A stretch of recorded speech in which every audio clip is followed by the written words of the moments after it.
Good morning. The music you just heard is your invitation to settle in to prepare for our worship service. Please put your phones and devices in airplane mode for the duration of the service.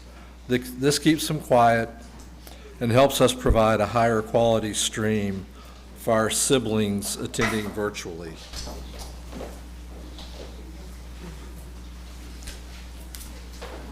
It's right there.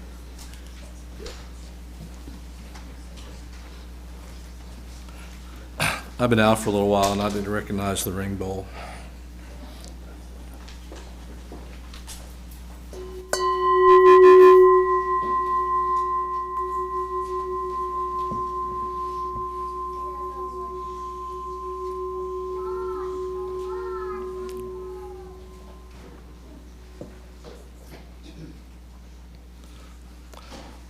Please know that whoever you are, wherever you are from, whomever you love, wherever you are on life's journey, you are welcome here.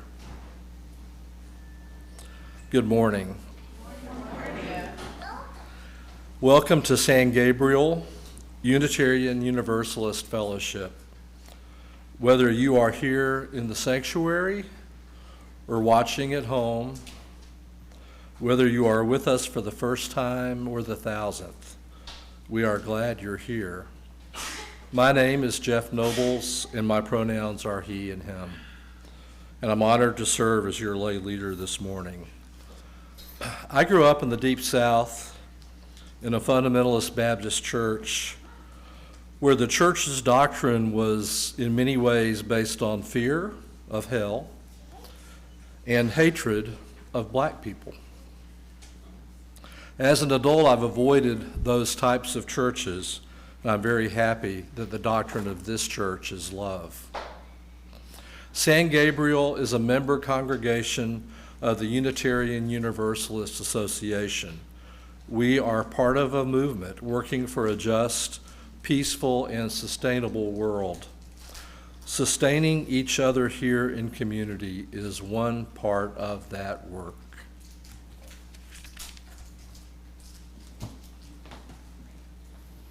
Good morning. Good morning. I'm Eric Hepburn. My pronouns are he, him. I'm honored to serve as your pulpiteer. Please join me in reciting the words to light our chalice. We light this flame to remind us love is the center. Keith. Sorry, we're going to start over again. It's not, no chalice lighting words. Oh my gosh, here we go. We're going to do call and response. Ready? Repeat after me. We light this flame to remind us. We light this flame to remind us. Love is the center. Love is the center. As we grow and connect. Mature and deepen. Love remains the center. Love remains the center. When the light of truth, burns all else away, love remains. Love remains.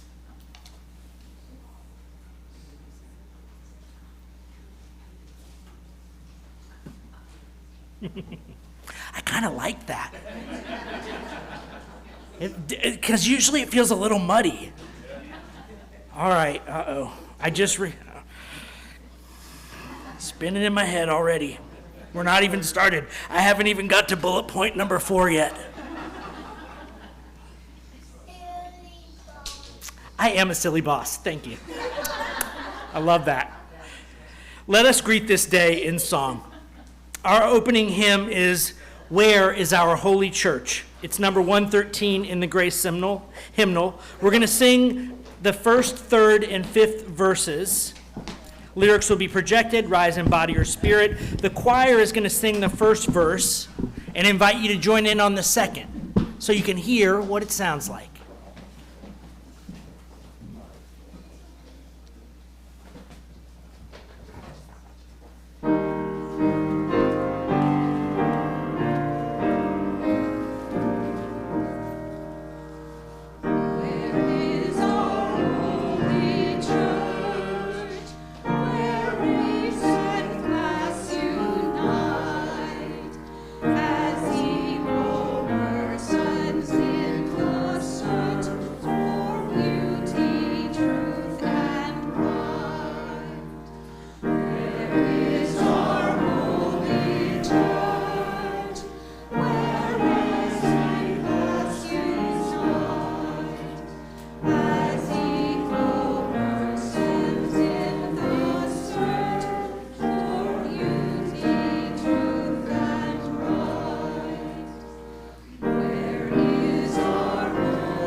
Oh, thank you, friends. All right, so note to self and to everyone. So sometimes verses are down here at the bottom. So when we said 1, 3, and 5, we got desynchronized on the fact that like 1, 3, and 5 was first line, last paragraph at the bottom. And it sounded like that happened all across. So we'll have a little bit of self-compassion. And we'll learn a little something so we can do it better next time. And if that's not a good enough reason to gather on Sunday morning, I don't know what is. All right. I'd like to invite up here to lead us in a multi-generational activity, Candace White, our Director of Religious Exploration. Good morning. Every week we open up the Wonder Box to explore our theme that we carry through all month and to see how we're going to explore it specifically this week. This month our theme has been building belonging. So we're going to open the box, which is not making very much sound, to see what's inside.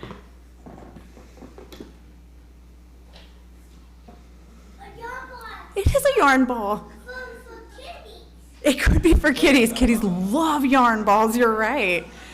What do you think this has to do with building belonging? Have you ever played with string or yarn before? Do you think it could connect us in some way? Yeah, when you put the whole young lot around the entire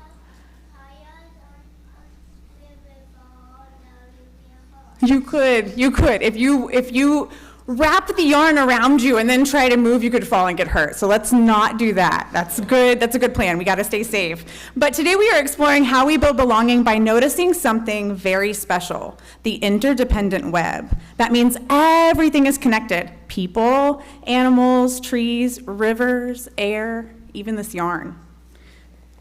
I am a part of the web of life, and I can strengthen my connections to other parts of the web by listening with a compassionate ear. And I was hoping maybe some of the youth could come up here to tell how they could strengthen the web of their connections, and we can show how we're all connected. Maybe? Come on. Children of all ages. Okay, yes, children of all ages is great. Anybody can come help. Don't leave me hanging. Who else is brave like Zach? Thank you, Zach. Thanks, Layla. Come on, you have such great ideas. Oh. Yeah, you must have had, is that you still had the invisible yarn. Okay, so I can strengthen my connections by lending a compassionate ear, and I'm gonna hold this end, and then I'm gonna hand this. Okay. Mr. Eric is gonna state how he would like to strengthen his connections. Ooh, I would like to greet people with a smile. Greet people with a smile, awesome. Now you'll hold that yarn and pass it to someone else who can talk about how they strengthen their connections. Layla, how do you strengthen your connections in your community? What can you do? To lend a helping hand? Make someone feel they belong? How can you do that? I would ask them if I want to be friends with them. Ask them if you can be friends with them. That's wonderful. Now you hold that yarn. So hold one finger like this. Yeah. And then can you give the ball to Win? And then Wynn is going to share her way that she can strengthen her connections in our community. I volunteer at Pride Fairs. Volunteer at Pride Fairs. Fairs. That's excellent. Here, I'll take it. The ball, you hold the string. Here, we're going to let you go next, Omar. Ready? Here, take this ball. Here, I'll hold this for you. How can you help people feel like they belong? How can you be kind? Yeah, I will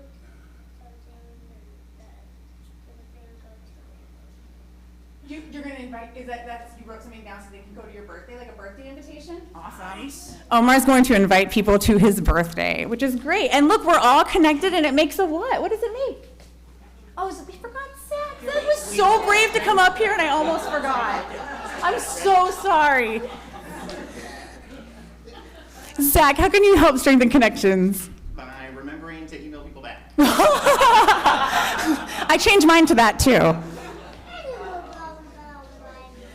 Okay, now let's look at our connections. What did we make? Yes, sir. web. Who said a web? That's wonderful. We made a web. And this is like our interdependent web. We all rely on each other, and we rely on everything on earth, and we're all connected. We belong to the earth, to one another, and to everything in this big, beautiful web. When we notice those connections and take care of them, we help the web stay strong, and we help everyone feel like we belong. And we're going to explore this idea some more and use a lot more yarn today of noticing and caring for the wider web more in our RE group. So if the youth will follow us over to the little house in the fellowship house. Thank you so much for your help. Thank you, Leila. Thank you. I got it.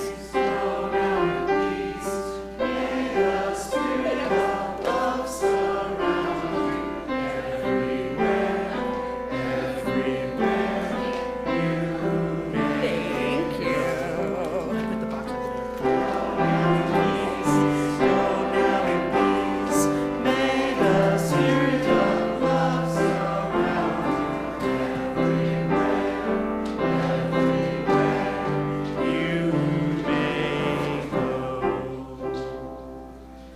My favorite thing about that activity was that it illustrated in real time that when you try to do that interconnected web thing, it tends to get messy. Sometimes we want to walk in and be like, I want to do this, but can we just keep it orderly, clean, simple, straightforward? And the answer is usually no. No, that's not a realistic expectation. So, love the mess. Sometimes we're carrying something on our heart that can prevent us from being fully present. Here in this community, when we share those things with one another, it is like medicine. And so I invite you, if you're carrying a joy or sorrow or both on your heart, to raise your hand for the microphone, and please begin with your name.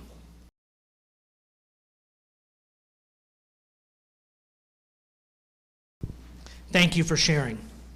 And for all that remains unspoken, the love of this community is with you.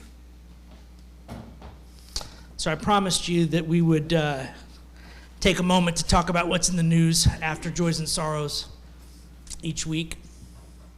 I'm going to start with a quick aside because I've gotten some people who are like, what's up with the blue rocks? So I think every once in a while I'll explain what the blue rocks are about. When we listen to each other in joys and sorrows, our job is to hold space for each other in loving kindness so that people can express the deepest thing that's on their heart. I hold a blue stone up here in my hands and focus on the words that people are saying as a symbolic representation of holding space for them for as long as they need, as deeply as they need. And then we take each one of those joys and sorrows and we build a little cairn every week. And it stands there until the next time we're together to represent the fact that we have a responsibility to hold each other in our hearts until we are together again. Okay. That's what that's about, if you were curious. So, my news blurb this week is quick. Top 3 things in the international news this week. Not surprising, Ukraine, Gaza, and the global economic slowdown. Now, what's interesting is that none of those top 3 international things are in the top 3 of U.S. news. Top 3 of U.S. news is the Comey investigation, the movement of the National Guard into Portland, and the pending government shutdown.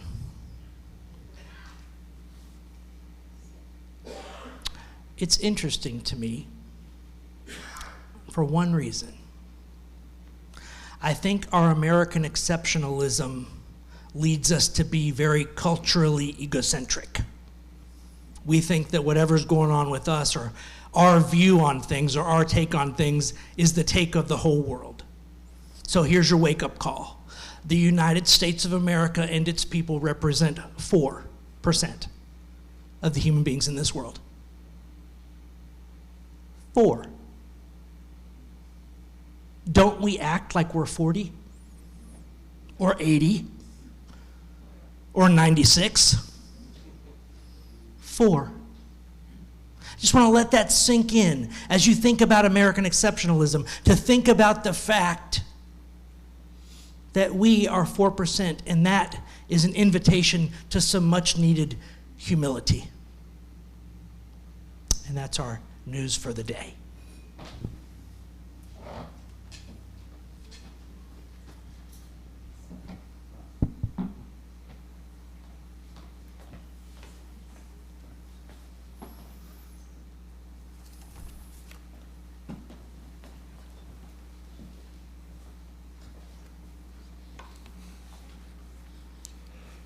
I invite you into a place of deeper stillness. After this reading, we'll have a period for quiet meditation, contemplation, or prayer. This morning's reading comes from the Wikipedia article on Unitarianism, and also from a book, Beyond Belief, by Elaine Pagels, a historian of early Christianity.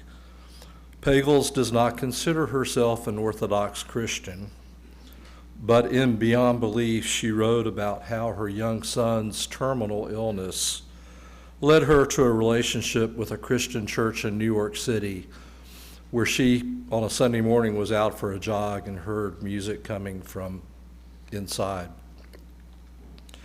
Standing in the back of that church, she writes, I recognized uncomfortably that I needed to be there. Here was a place to weep without imposing tears upon a child. And here was a diverse community that had gathered to sing, to celebrate, to acknowledge common needs, and to deal with what we cannot control or imagine. And she attended that church for a while, and people would say to her, your faith must be of great help to you. She writes, I would wonder, what do they mean? What is faith? Certainly not simple assent to the set of beliefs that worshipers in that church recited every week. We believe in one God, the Father, the Almighty, maker of heaven and earth. Those were traditional statements that sounded strange to me, like barely intelligible signals from the surface heard at the bottom of the sea. Such statements seem to me then to have little to do with the connections we were making with one another and with ourselves. I was acutely aware that we met there driven by need and desire, and sometimes I dared hope that such communion has the potential to transform us. So Pagels distinguishes belief in orthodoxy, like Trinitarianism, from faith. Belief and faith are not the same. Faith is our communion with others in the search of love and true human community. And that, to me, is a very deep thought. According to Wikipedia, Unitarianism is a non-Trinitarian sect of Christianity. Unitarian Christians affirm the unitary nature of God as the singular and unique creator of the universe, believe that Jesus Christ was inspired by God in his moral teachings and that he is the Savior of mankind, but he is not equal to God himself. Accordingly, Unitarians reject the ecumenical councils and the ecumenical creeds and sit outside of traditional mainstream Christianity. Unitarianism was established in order to restore primitive Christianity before later corruption set in. And that's the topic of Elaine Pagels' life work. Likewise, Unitarian Christians generally reject the doctrine of original sin. The churchmanship of Unitarianism may include liberal denominations or Unitarian Christian denominations that are more conservative, with that later group being known as Biblical Unitarians. Many Unitarians agree that no religion can claim an absolute monopoly on the Holy Spirit or on theological truth.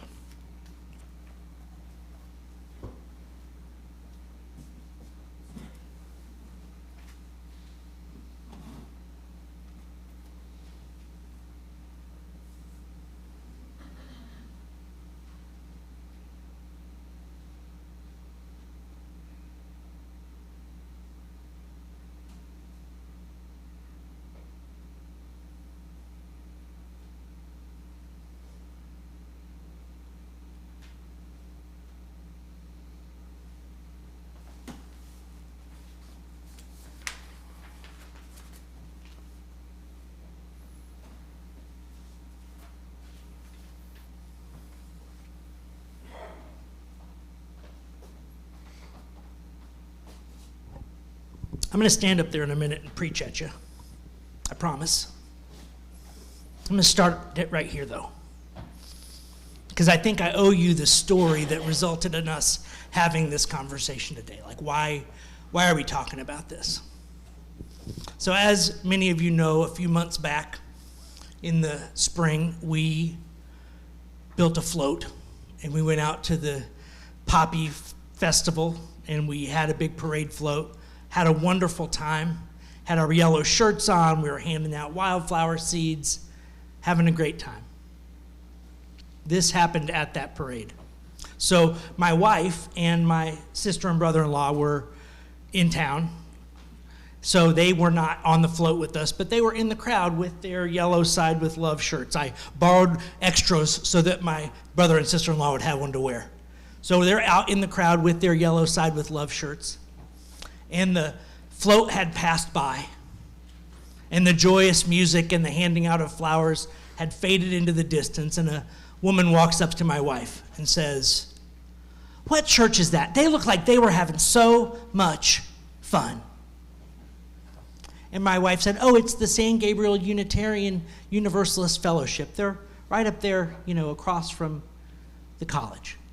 She said, "Oh, that's too bad. I'm a Trinitarian. I guess I wouldn't be welcome there."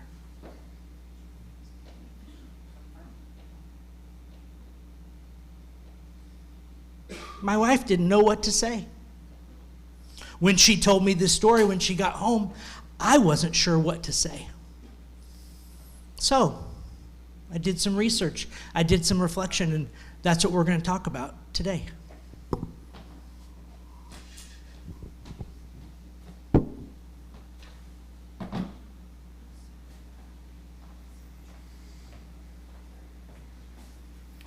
I have a proposition.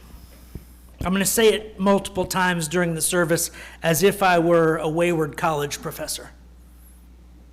We can't be a spiritual home for those who need it if we're more interested in our history than in their present. We can't be a spiritual home for those who need it if we are more interested in our past than we are in their present. Keith, can I get my graphic? Yeah, there it is. I'm going to let that just sit up there in the background and make you curious while I talk about something else for a minute. Unitarianism began as a heresy against the existing church. The heresy was, you have developed this big Trinity thing, and we're calling BS on that. It was very antagonistic. People were burned at the stake for it. It was serious business. But what you need to understand is that Unitarianism's roots were in, we are biblical Christians who disagree with other biblical Christians about what the Bible means. And the same is true of Universalism. Universalists were originally treated as heretics. There was persecution, there was excommunication, there was all that stuff. But they said, we are still people of the Bible, but we don't think there is hell, or at least not the way that the fire and brimstone folks like to talk about it. Now, as you can imagine, those two entities, Unitarianism and Universalism, evolved over time. They were both born in years that started with numbers like 16, 17, and 18. Those centuries is what I'm saying. They're old things. And they evolved over time. They became different things. They became distant from their roots. And then in the 1960s, they joined forces and became what we know today as the liberal religious movement called Unitarian Universalism.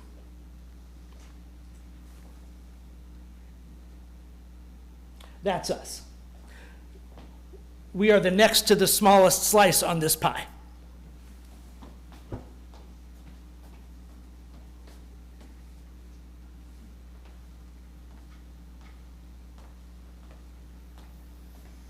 That says 0.5. My more recent research says 0.3% of the population identify as Unitarian Universalist. The only other teeny slice there that matches with us is, I think that one's the pagans and Wiccans, measuring in at 0.4%. Now let me put this in perspective in a different way. So we are 1/3 of 1% of the US population. Other Unitarians, so Unitarian Christians, just plain old Unitarian Christians, there are 3 times more of them than there are UUs. So this idea that like, oh, when we say Unitarianism, people know what we mean, I think it's wishful thinking on our part. It's the same when you're inside the US feels like it must be 80% of the world, but it's 4. When you're inside Unitarian Universalism, it feels like, well, the way we define it must be the way everybody sees it. But we don't really have any good reason for believing that that's true. We actually have good reason to believe that it's not true. So, here are the other non-Trinitarian denominations of Christianity, just for your calibration. Not a single one of them measures more than 2% of the US population. They're all small. Unitarians, Mormons, Jehovah's Witness, Oneness Pentecostals, and Iglesia Ni Cristo. Those are the major sects that are explicitly Unitarian. And they're all bigger than Unitarian Universalism. To put it in further perspective, non-Christian religions, many of whom we tend to identify with, and we have members in our congregation who identify with some of these religions. Jews, 2%. Muslims, Buddhists, Hindus, 1% each. Like I said, pagans and Wiccans tied for Unitarian Universalists at 0.3%. And then we have the Baha'is and the Sikhs and the Taoists and the Shintoists. And if you add all of them up together, you're looking at about maybe 6 to 7% of the US population for all those labels. Now here's where it gets surprising. Now, y'all know that the United States has a thought of itself as a Christian nation, and that thought is not unfounded. 65% of Americans identify as Christian. Let's talk about the other sects that we think of as being somewhat close-ish cousins to liberal Unitarian Universalism. Methodists, 3%. Lutherans, 2%. Presbyterians, 2.4%. Anglicans and Episcopals, 2%. Eastern Orthodox, 1%. All those that I just listed are explicitly Trinitarian religions, and they're all significantly larger than the largest Unitarian sect. And they're still the small ones. Baptists, 12%. Roman Catholics, 19%. Pentecostals and Charismatics, 23%. But you know what that big 27 up there is? That big purple square? Anybody with awesome eyesight want to call it out for me? Unaffiliated. I like to think of them as the spiritual but not religious, the SBNRs. The nuns, the Church of the Nuns. Here's my question. When we say we're Unitarian Universalists,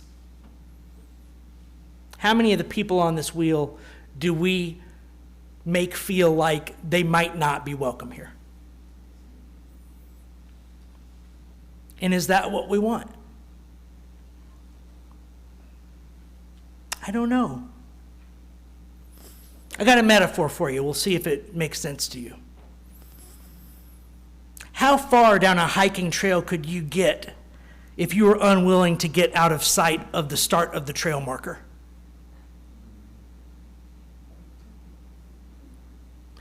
How far could you get? Now, this is not to deny that in order to stay on the trail, we might need some other kind of markers.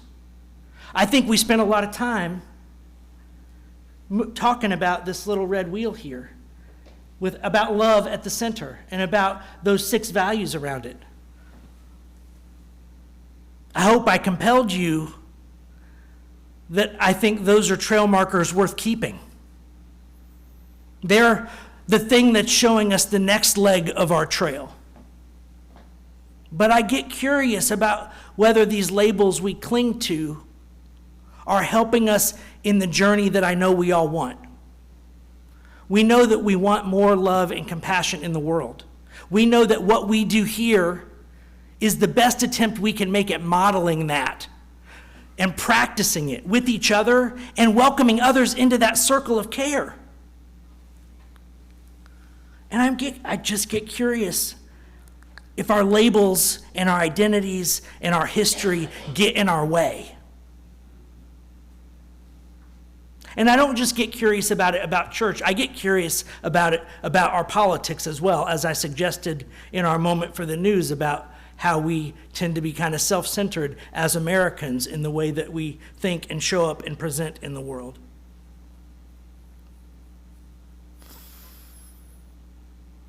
We can't be a spiritual home for those who need it if we're more interested in our history than we are in their present. There's a really powerful term. I'm going to use it at the risk of sounding highfalutin. It's called schismogenesis. It was first coined in 1935 by an anthropologist named Gregory Bateson. It figures very prominently in a recent book called The Dawn of Everything by David Graeber and David Wengrow. And what schismogenesis is, very simply, is this is our community, and there's another community next door. And the thing that we're going to do is make sure we do stuff different enough from them that we won't get confused with them, right? So if they meet on Saturdays, we're going to meet on Sundays. If they like to get loud, we're going to be quiet. If they prefer this kind of symbolism and this color palette, we're going to make sure that ours doesn't get confused with theirs. So from the basic to the complex, it happens. In anthropological work, it can get really interesting because you would have, for example, native cultures on the coast of the western United States who would have the same access to resources. And one of them would be 95% fishing, and the other one would be 95% nut cultivation as their main staples. And schismogenesis is the explanation of why would two cultures with access to the same resources develop such different habits about how they lived. And it's what we commonly call today tribalism, right? Well, we want to make sure that people know that we're us and they are them. And tribalism itself, the need for schismogenesis, the need to differentiate ourselves from others, the need to be the heretics. Amen? How many of you here in this church because you identify as a heretic? Yeah. Yeah. For every one of you that raised your hand, there are 3 of you who are like, no, I don't want to raise my hand on that, but it's true. We're proud of our heresies. We were proud of our heresies because they spoke up against blatant untruths that were being used as cudgels to subvert intellectual, spiritual, moral, ethical, emotional freedom. I'm not suggesting we shouldn't be proud of our heresies. What I am asking is, when does our pride get in the way of our mission? And what is our mission? If our mission is to bring love at the center to the world, we might have to give up some pride and ask, where are people? And where are they coming from? If we want to really be welcoming instead of just saying we're welcoming, we might have to change us. I was recently reading a doctoral project by a Unitarian Universalist minister who's in a similar program to the Doctor of Ministry program that I'm in. This one happened to be at Boston University. His name is Brock Leach, and he was studying how to make Unitarian Universalist congregations more multicultural and multi-generational. And one of the things that came up in his research over and over again was people saying the following thing. For those of you who've been around, you use them for a while, I bet you've heard it before. Well, if people just knew, they would want to be here. If people just knew, they would just join up and be us. Does that sound familiar to some of the things you hear in the political spectrum about, well, of course everyone would want to be an American. Of course they would. Who wouldn't want to be an American? It's just ego, friends. It's just ego masquerading as common sense. And if we don't grow past it, we can't be the beacon we want to be. If we don't grow past it, we can't be the beacon we want to be. We can't be a spiritual home for those who need it if we're more interested in our history than we are in their present. So if we're trying to build a multicultural community that honors diversity and difference, one that doesn't value the homogeneity over expressions of culture and expressions of individuality, if we want to really build this beloved community that we yearn for and think about and hope for and dream about and preach about, if we want to build that beloved community in ways that honor, embrace difference and diversity, we might have to give up our schismogenic ways in order to do that.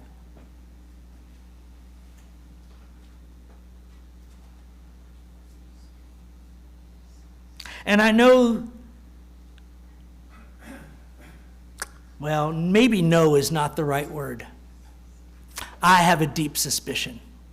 My deep suspicion sounds like this. This church was started as a fellowship, resonant with the fellowship movement in Unitarian Universalism.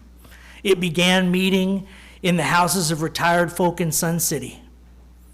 And after a point when they hit a certain critical mass, they asked themselves the question of whether they wanted to stay a retirement church or whether they owed something more to the world. Their answer was this building.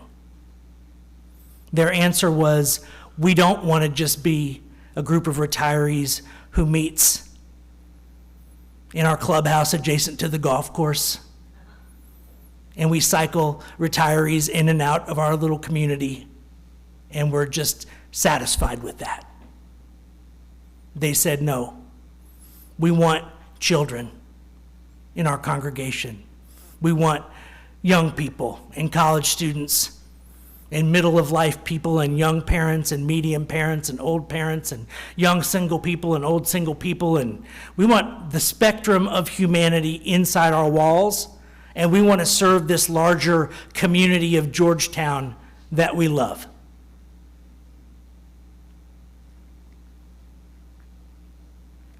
That's a trajectory, folks. And it is our moral and ethical responsibility to ask what the next stage of that trajectory looks like. If we want to be a beacon for the people of Georgetown, what do we have to do to get out from underneath our own bushel? What do we have to do to say, no, really, when we say y'all means all, we mean all. We mean all y'all. We love all y'all. We want to be in community with all y'all. We want to heal with all y'all. We want to build the world our grandchildren deserve with all y'all.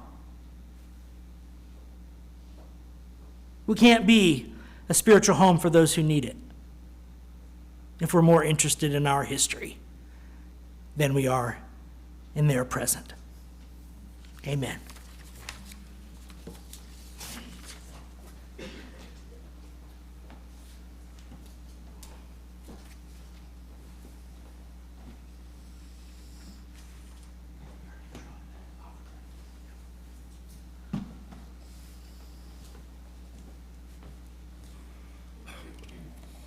We take an offering each week to sustain this spiritual home and to support the work of this fellowship.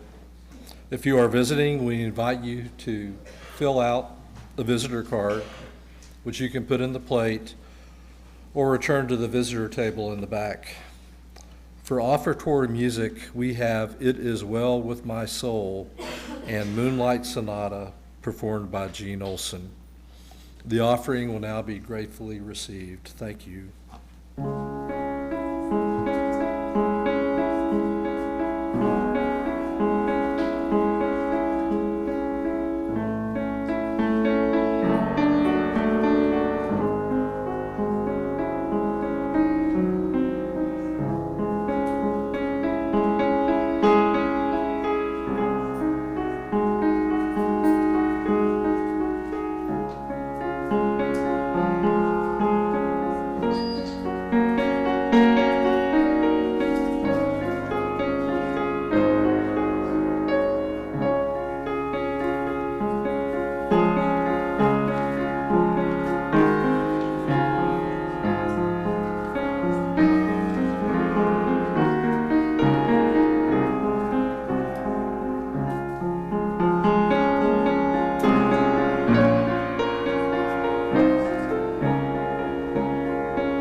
Sorry, there was a error in the thing.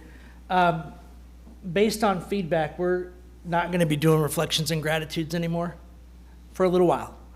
The experiment moves on, folks. We're going to try some new things. We are working as a church community to come up with different ways to include and improve our ability to have after the sermon conversation. We have not landed on what that's going to be yet. So we're going to go ahead and move straight into announcements. Mel, would you like to come up and share your announcement first?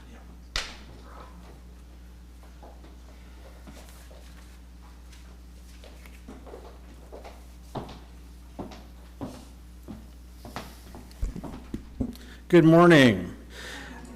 I am Mel Moss. I am up here to act as Vice President of the Board of Directors for San Gabriel UUF. I am extraordinarily happy to announce that San Gabriel Unitarian Universalist Fellowship is now the home of the San Gabriel Group of AA.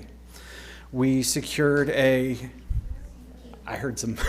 You can clap, yeah.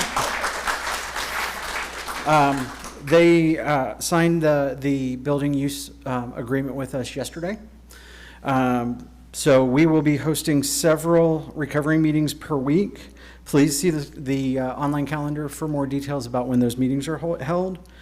If you know anybody that may be struggling with any kind of addiction or yourself, please check out a meeting with the group. This is a very, very good group. They have had roots in Georgetown for quite a while now.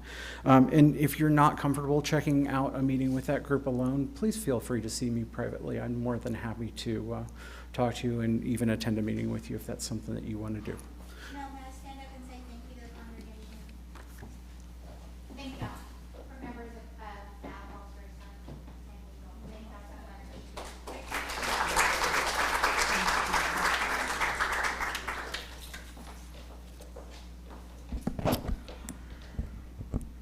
In other news, or meanwhile,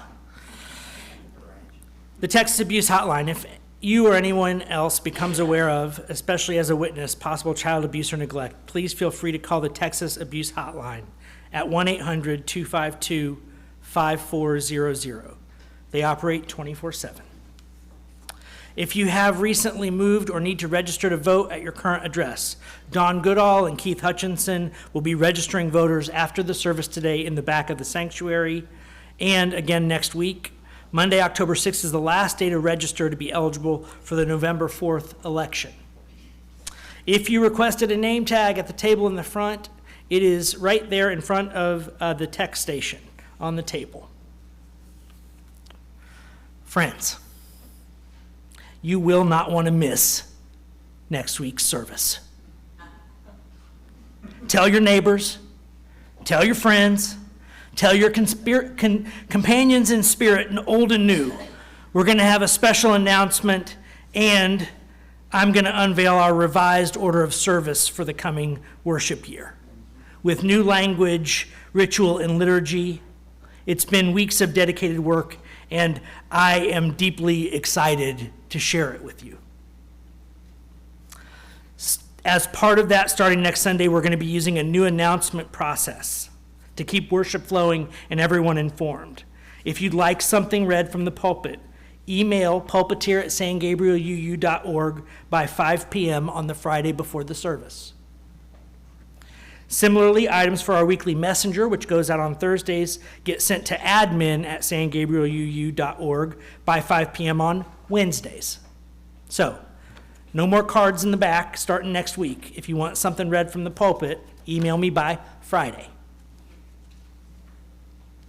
If you've been visiting San Gabriel and want to learn more about membership, join us for conversation and fellowship after worship on Sunday, October 5th. That's next Sunday from noon to 2 p.m. at the Fellowship House.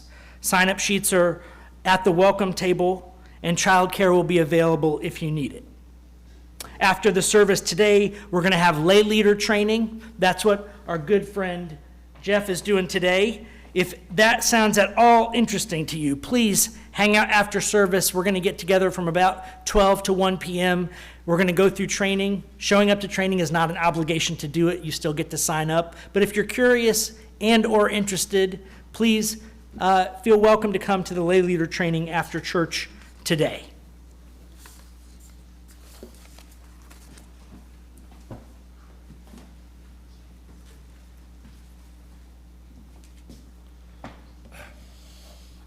As we prepare to return to the world, we remind ourselves through our affirmation to carry our work from this place to every corner of our lives.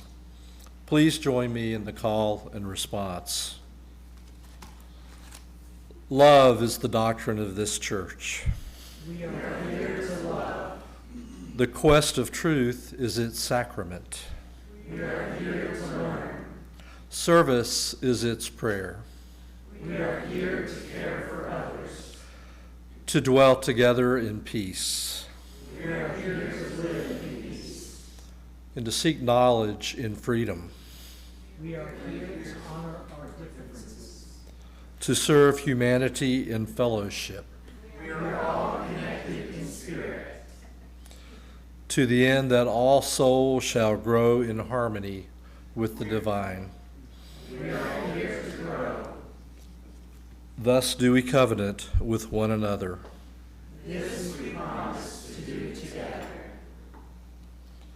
Please join me in reciting the words to extinguish the chalice. We extinguish this flame to remind us love is the center. As we explore and rest, engage and heal, love remains the center. When all we can see is cold ashes, love remains.